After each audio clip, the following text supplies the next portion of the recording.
When things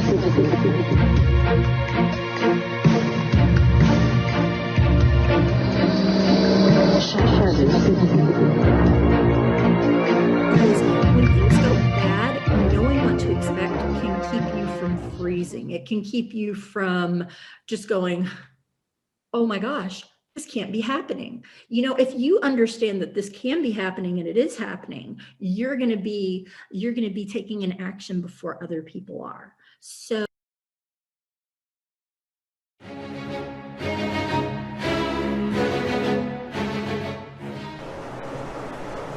Minutes, 15 seconds. Vehicle flight pressures. 10, 9, 8, 7, 6, 5, 4, 3, 2, 1. 0. Ignition. Liftoff.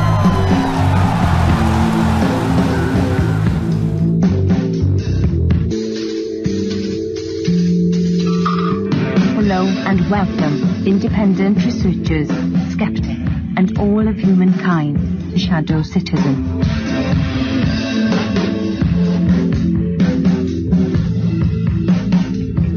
Shadow Citizen will explore the shadows of an alternate reality. Your hosts, Rachael L. McIntosh.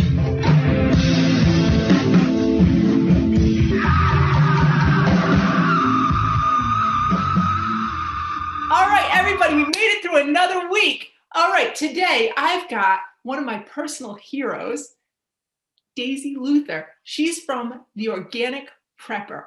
And I first ran into her, gosh, it had to be, I don't even know how many years ago now, but she started off with a website about frugal living or something. And I was kind of really broke at the time. You know, one of those weeks when you're just sort of juggling the bills around. That's where I was at. And I requested a book of hers and she let me have it for free. So she's a real hero for me. And I want to introduce everybody to Daisy Luther of The Organic Prepper. Daisy, thank you so much for being here. thank you for inviting me. I'm really excited to be here. Oh, good, good. Now look, I see, although we'll jump into the prepping stuff because this is critical for what's going on right now. I think everybody should have a good idea what to do if they're in a storm or, you know, something crazy happens, you know, there's a weird election or something. This seems to be the decade of the crazy. Yeah, so you should have a plan in place to, you know, feed yourself, stay healthy, be safe. Oh, and your website, The Organic Prepper, really covers just about everything. And like I said, I'm astounded to have you on my show. This is so great. But I see behind you, you've got palm trees, and you said you were in Mexico? Yes, yeah, I travel full time now. I had started doing this before COVID hit. And so now I'm not like moving to a different place every month, but I'm staying like 2 or 3 months in a place, kind of getting to know the culture, learning the language, some stuff like that. So yeah, I'm currently in Mexico. Oh, awesome. Yeah. That's fantastic. And so that's how the websites generate the cash so you can be like a nomad. Yeah, it does. It's not as expensive as it sounds like it would be to have like a nice place, you know, in another country. I don't have bills in the United States anymore.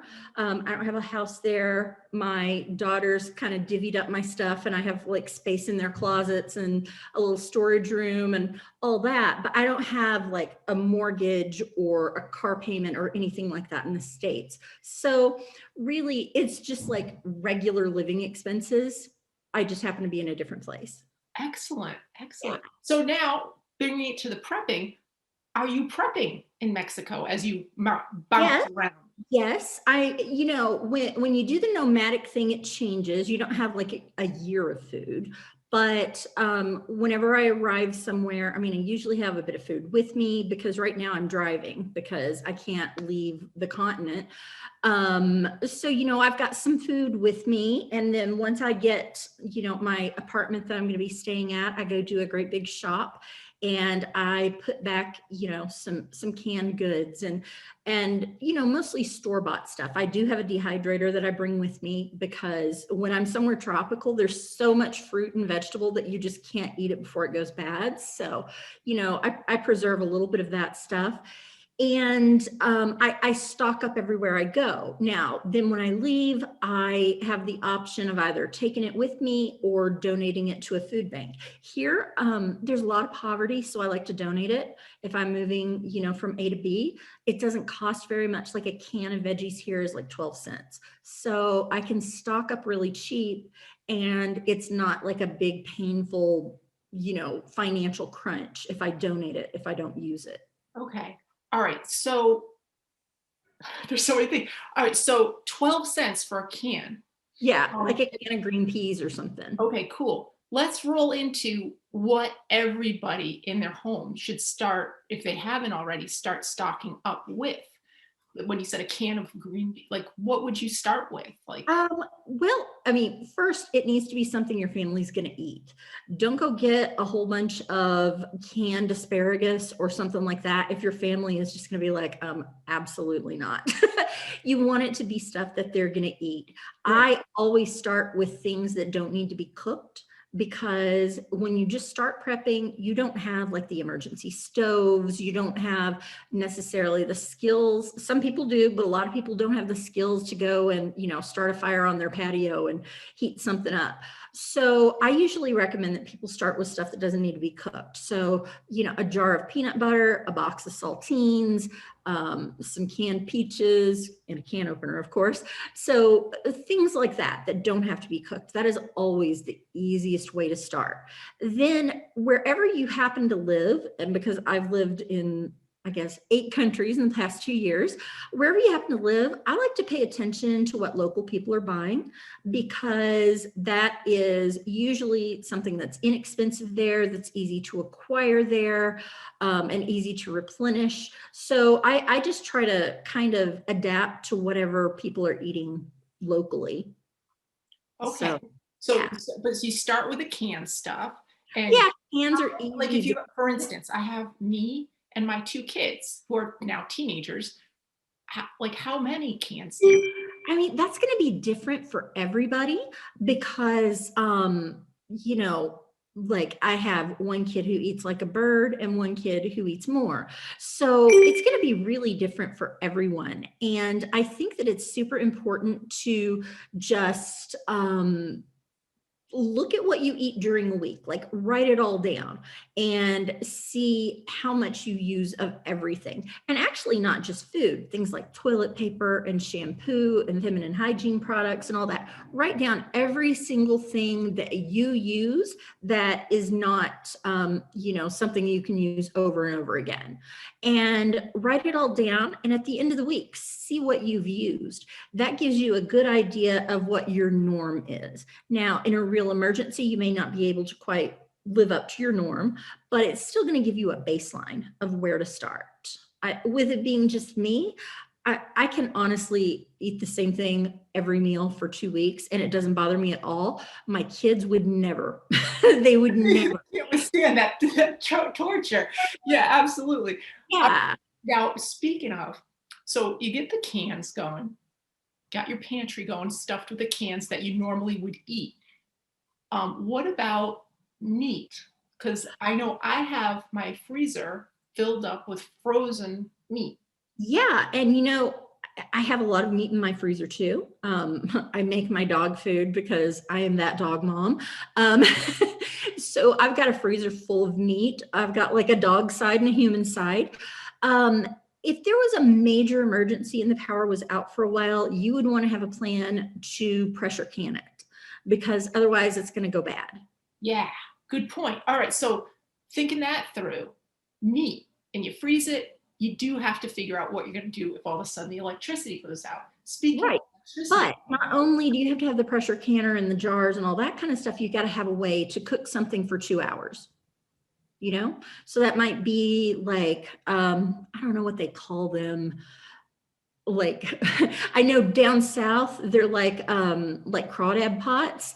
They're like a little propane burner with a great big pot for boiling crawdads and fish and things like that. So something like that really does work well for pressure canning if you've got your propane tank. Okay. That's an option. Okay. So let's talk, since we're rolling into like the technology involved, what other things do we need to stock up on? Like as far as technology, I mean, I got flashlights. Just a little bit. Okay. We're talking a little more advanced prepping when we're talking about canning the contents of our freezer. Chances are, if you're just now starting prepping, you're going to lose a lot of the contents of your freezer, and you've just got to understand that that is what happens when the power goes out.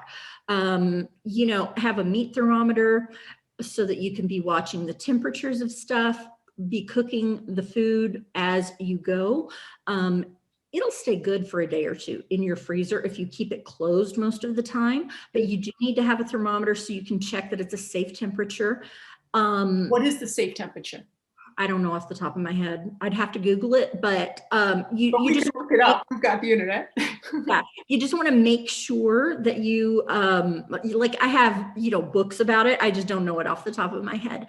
So you want to make sure that it's not going to be spoiled. It's not going to make you sick, because nothing is going to be worse than having all this bad stuff happen and then getting sick on top of it. Like imagine not having running water and having the runs. Wouldn't that just be the worst? So you don't want to do that.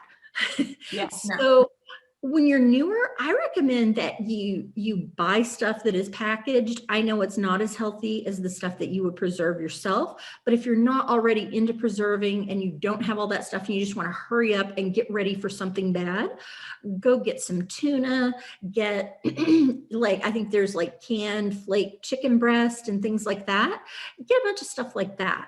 Get some beef jerky. Plan on some vegetarian meals like, beans and rice. Okay. You can get the cooked pouches of rice, and you can get canned beans, and you can throw together, it's got a reasonable amount of protein, and you can just have some good herbs and spices and make it fairly tasty. The thing with canned goods is they don't have to be cooked. Obviously they're tastier if the food is warmed up, but you can open a can of ravioli and just eat it out of the can if you're really in a bind. That's not how I eat all the time, but if I was in the middle of an emergency, I absolutely would do that. When the first lockdown occurred, I had come back from Macedonia, and I was staying with, I was in Montenegro. I was staying with my daughter in Virginia, and we just kind of hunkered down in her little apartment, and she didn't have a ton of stuff put back. So in February, I thought, I think this is going to go sideways. So I went and I dropped about $500 at Aldi's, and I bought tons of canned stuff. I bought pasta, I bought rice, I bought stuff that didn't require long cooking times, because that's going to jack your utility bill way up if you have the power to cook it. So, I just went and I did a huge spree on Aldi. And I mean, that was a year ago. We used some of it and we kept some of it put back. And my daughter's still eating that food. Oh, good. I never thought I would eat this much ravioli in my life. So now, you brought up a good point too. All right, so you went to Aldi's, you bought all this food. Your daughter still has some. Yep. Is there a time limit that you can keep this stuff? Yeah, I mean, you're going to see a best by date on most of your food. I think it's actually law that you're going to have that on there. Right. You kind of have to use your own judgment on whether you can go past that. I know that I have certainly exceeded the best by dates by quite some time and been absolutely fine, but you have to use common sense. I have to advise you to just follow the best by date, but use your common sense, smell it, look at it. Is the can looking funny? And just use your best judgment. Yeah, when we started with the COVID thing, I pulled out some of my canned stuff that I had bought in 2012. And it was beans. And I was like, oh, they're organic beans. And I was like, oh my gosh, 2012, let's try it. And I opened it up. I guess it's okay. And they worked. It was fine. Yeah, Yeah. I mean, we've eaten some pretty old food, and I don't tell my kids till afterward how old it is. Now we've had some unfortunate incidents with old food, like the time that we had shredded dehydrated hash browns, and it wasn't like potato peel in it. It was like little bugs and Oh gosh. Oh, speaking of these dehydrated things, awful. what about, Those for 2 years after that, like even like if they went to Denny's or something and they got offered hash browns, they're like, no. you ruined them for life. No, I scarred my children. Oh man. Now speaking of the, like, what is it? Mountain, the different. Yeah, all those dehydrated. How do you feel about that? Because I remember back in like 2008, I bought a big, they shipped it in. It was a big box. And we were so astounded. We were like, this is great. But then we ended up eating everything like for dinner. Just Right, it wasn't, we went through it. We're like, I mean, wow, that prepping saving didn't really help. We just ate it for dinner mostly. It was right. I mean, if you're going to do it, get it, put it back, hide it from the kids, that kind of thing. It is the most expensive way to build a pantry. Yeah. So if you're on a budget, that might not be your best bet. However, I've got a couple of buckets that I keep in my Jeep and, bring into wherever I happen to be staying. And that's got a couple months worth of food for me. So, I don't eat it. I don't open them, but I have them. Right. And that's kind of what I think of those should be used for. Now, I know that a lot of people use them regularly, and you can certainly do that, but there are far less expensive ways to build your pantry. That's what I'm getting at. I was like, that was quite the investment. And it was an experience too. You're making up all the desserts and stuff. You should try it. People should try it. It's decent, but it's. You can still order from Domino's if it turns out to be horrible. You want to taste it. You want to make sure it's not awful. You want to make sure your children are going to eat it. So yeah, I mean, I recommend that you try all of your tools, your gear, your food. You don't want an unpleasant surprise when you're in the middle of something going down. Now, speaking of an unpleasant surprise, and try out the gear, I'm sure you recommend practicing like what would happen in an emergency with your kids, and practicing what gear would you recommend for this sort of stuff? I am not a gear person. Okay. Really. I mean, I don't know. It's going to sound weird when I say this. I kind of think gear in a lot of ways is more of a guy thing. Guys love gear. And I really don't care that much about gear. I have a few things that my bag is really light. I hike a lot. I walk a lot. It was my only mode of transportation when I was living in Europe. I mean, I didn't sit in a car for 3 months one time. So, I would go to the grocery store, load up my backpack and come home. I do not carry a whole lot of stuff. I've always got like some things on my person, like a good knife and a lighter and that type of thing. And then in my backpack, I've got something I can boil water in, something small I can boil water in, extra lighters, water filters, a medical kit. I can't think of the brand, but there is a really cool trauma medical kit you can find on Amazon, and it's shrink wrapped. And I took that with me when I went to Bosnia to meet Selco, and we cut into it and we looked at it, and it has shears like for cutting off someone's, like their pant leg or something like that if they've got an injury. It's got stuff for a sucking chest wound. It's got a tourniquet. And it's got an Israeli bandage with like the clotting stuff. So, I've always got that. I keep my bag under 10 pounds. Excellent. Now, you mentioned somebody called Selco.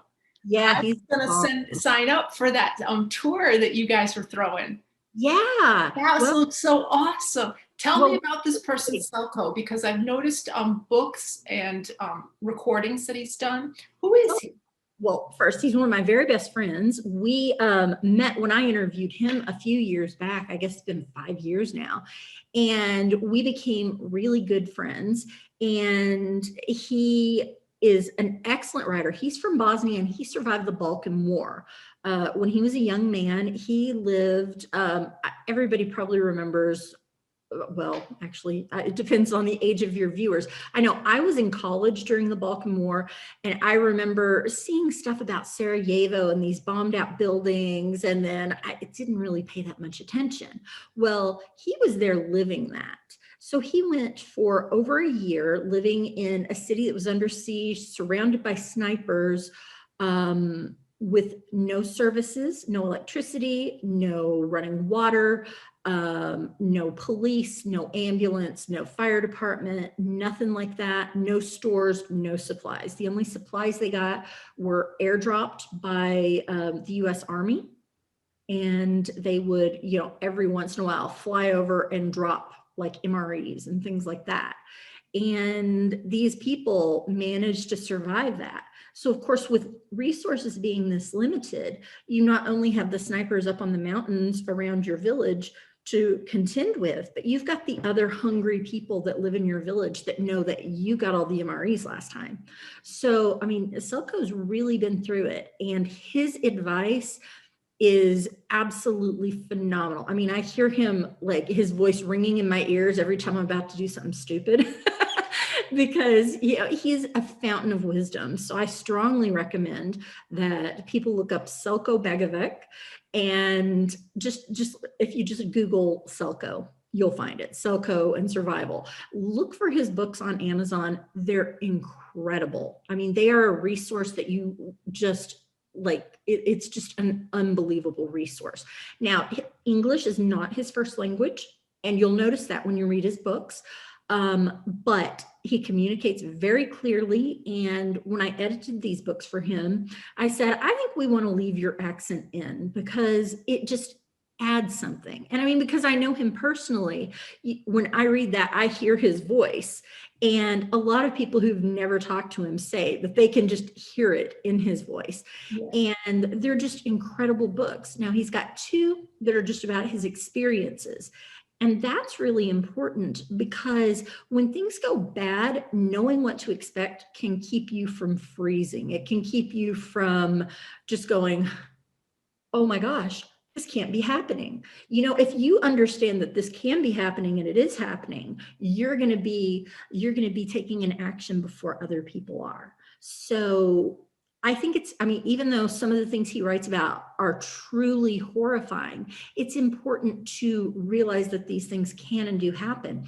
And this is modern. This is not something that happened 100 years ago. This was the early 90s, not that far back, 30 years ago.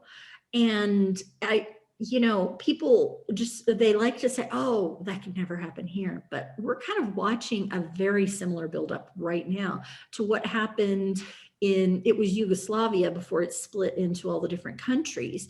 And, we're kind of watching a Balkanization of our own. Yeah, I think you hit the nail on the head with that. And that's why I think a lot of people are all of a sudden very interested in prepping. And they're very wise to be so. I mean, I hope that, things turn around and that it never turns into the kind of things that Selco experienced. But if it does, I want to know what to do. I want to know what to expect. Yeah.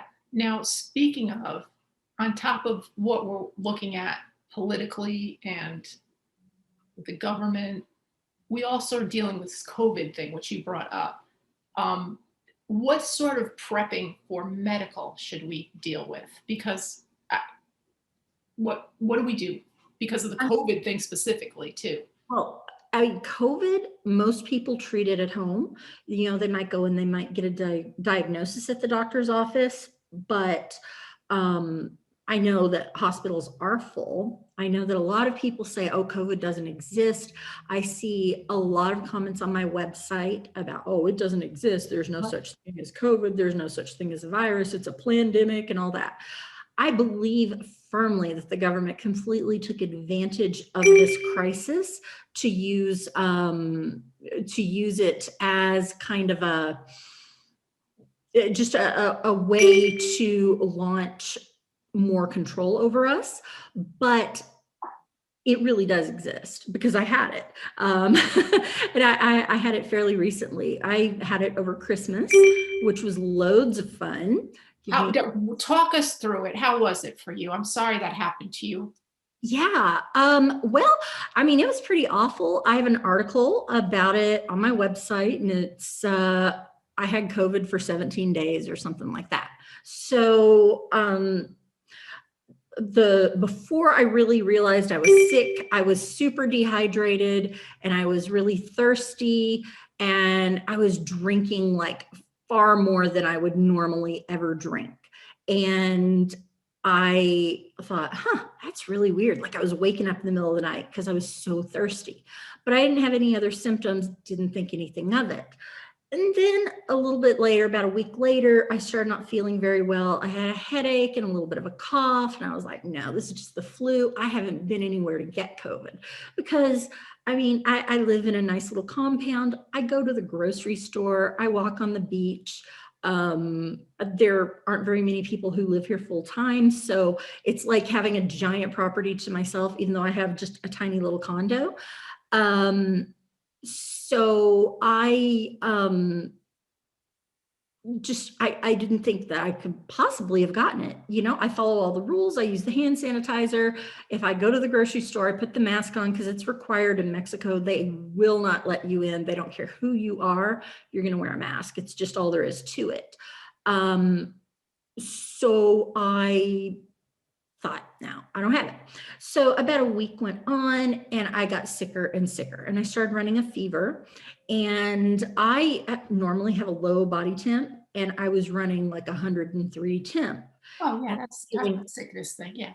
Awful. And I was like, I had chills and I was like shaking, and I honestly felt too sick to go to the doctor, which sounds crazy, but when you got to like get yourself dressed and drive yourself and then try to navigate this through a foreign language, oh my gosh, it's just crazy. And you're by yourself. You're traveling by yourself.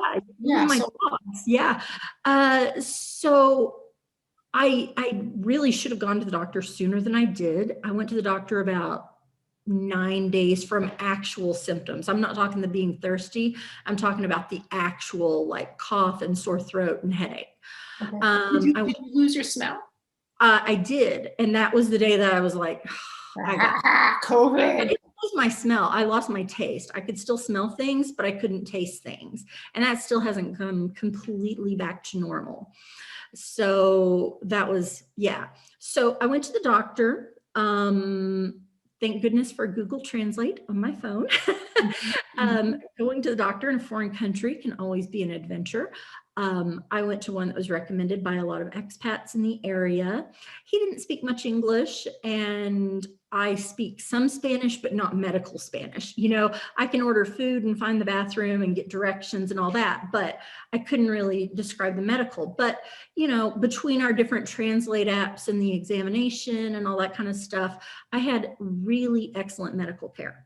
So, they use, there are two different tests here. You can get the one that goes up your nose or a finger poke one, which is a blood test. Interestingly, that test is made in the United States, but it's not FDA approved and you can't get it in the United States. Isn't that? Wow. And not only does it give you results in 15 minutes, it tells you you either have it, you don't have it, and or you have antibodies. So it gives you a lot of valuable information just by poking your finger. So I had it. I had a positive serology test. I had pneumonia already. It often turns into pneumonia. It's just the way this bug works. Especially I'm mildly asthmatic. So it did turn into pneumonia for me. So they treated that. There's not a lot they can really do for COVID itself.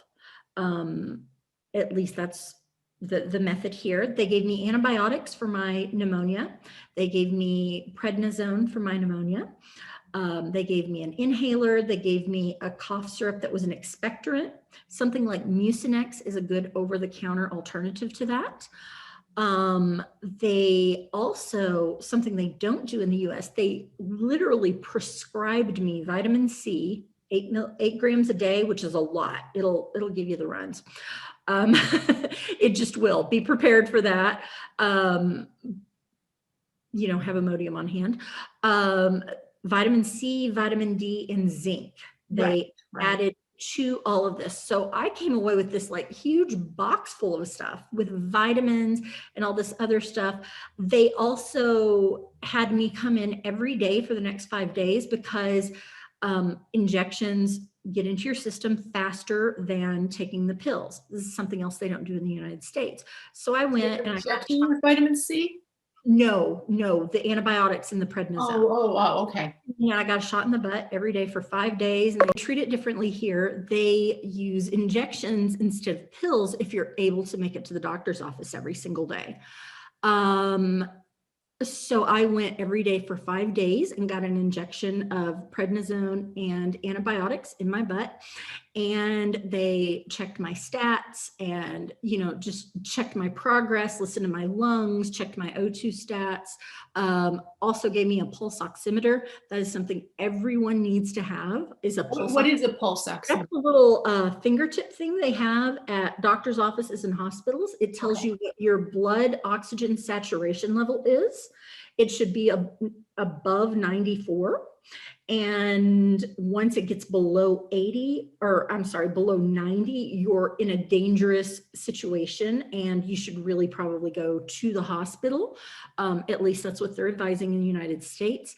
When it gets mid 80s, that's when they're putting people on ventilators. Yeah, I want to avoid that at all costs. Absolutely. So, but having one of these helps you monitor yourself at home where you don't have to be in the hospital to be monitored, which is, I think it's better. I would rather be treated at home and, not have to just sit there in a hospital with all the other sick people.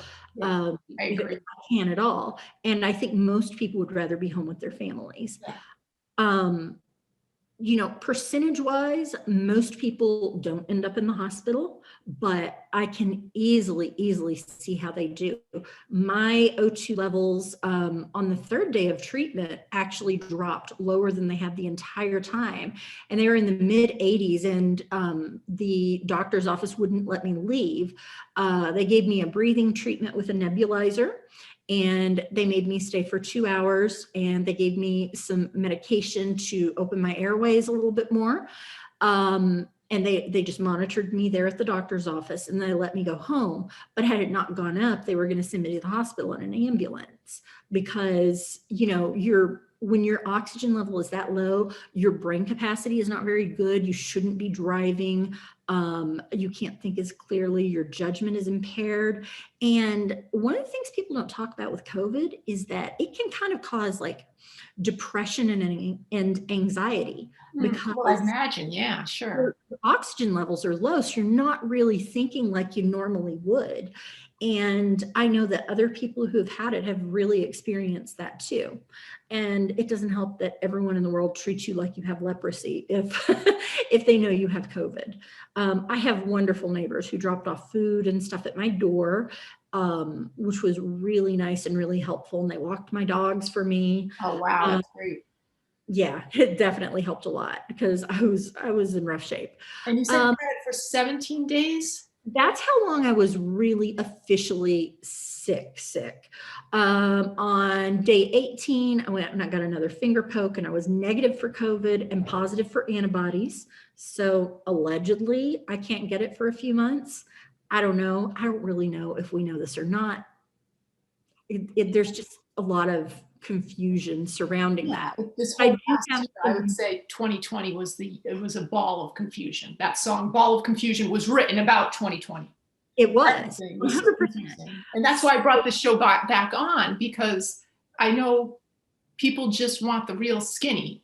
They don't want the mainstream media. They don't want corporate sponsored news. They want just to talk to people, a shadow citizen, to know what's really happening. So that's why I brought it back.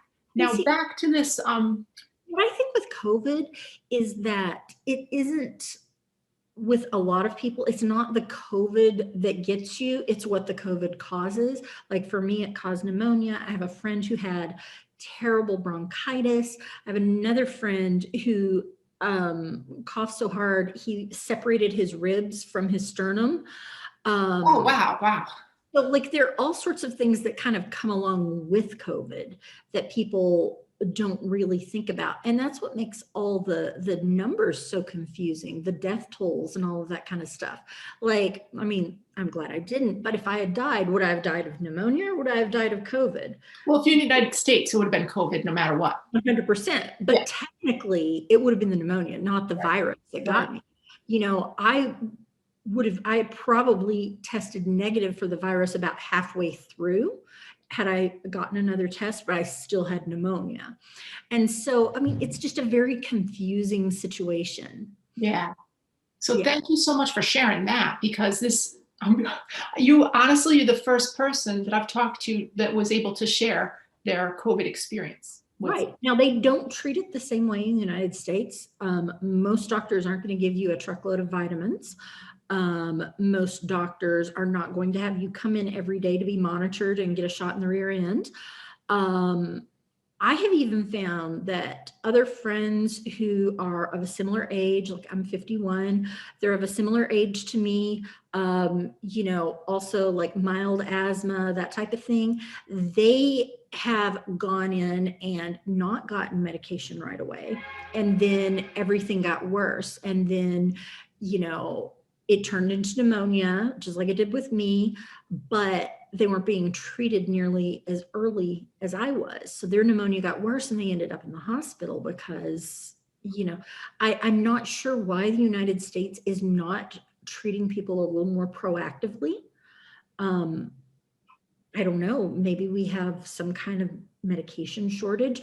I do not know this for sure, and I'm certainly not trying to say that we do, but it seems that faster treatment would keep more people out of the hospital. Yeah, yeah. And also if people maybe, well, my thought, because I consume a ton of supplements.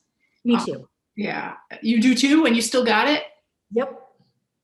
And I eat really well. Like I juice, and I'm here in the tropics, juicing tropical fruit every day. So, you know, my vitamin C levels are high. I'm out in the sun on the beach with my dogs every single day. My vitamin D, it's up there. Right, right. So it's luck of the draw, I guess. I think so. I really do. Yeah. Yeah. Luck of the draw.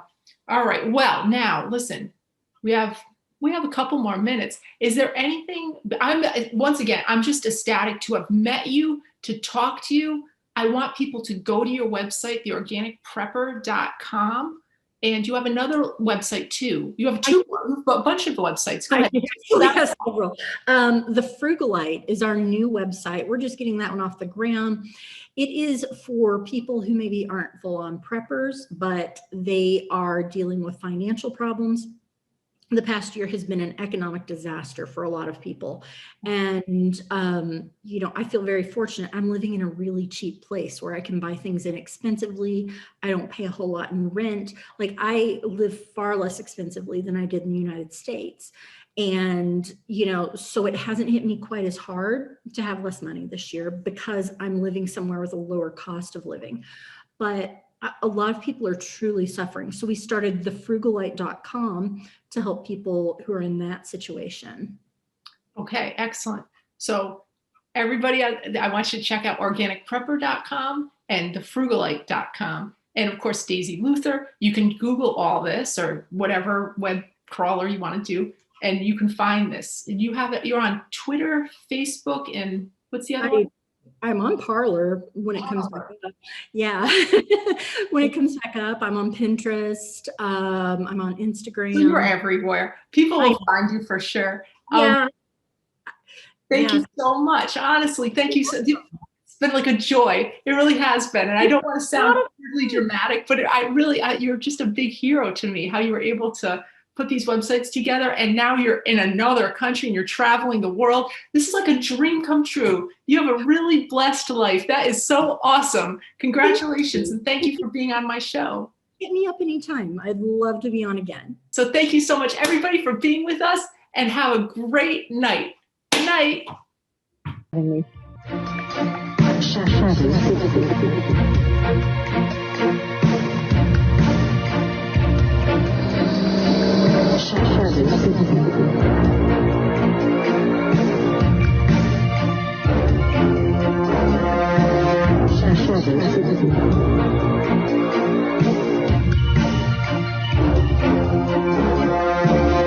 Shadow Citizen.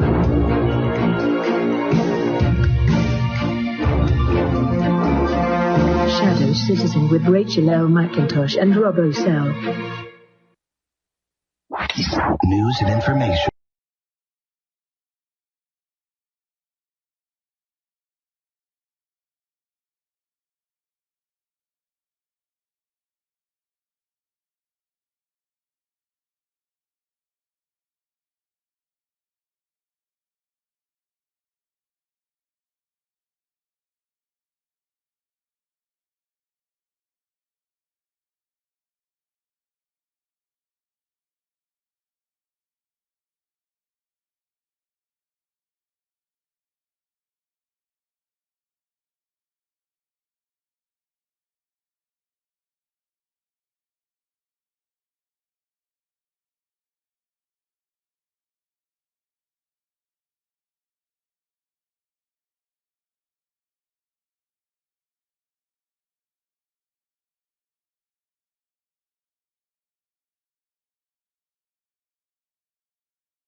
Shadow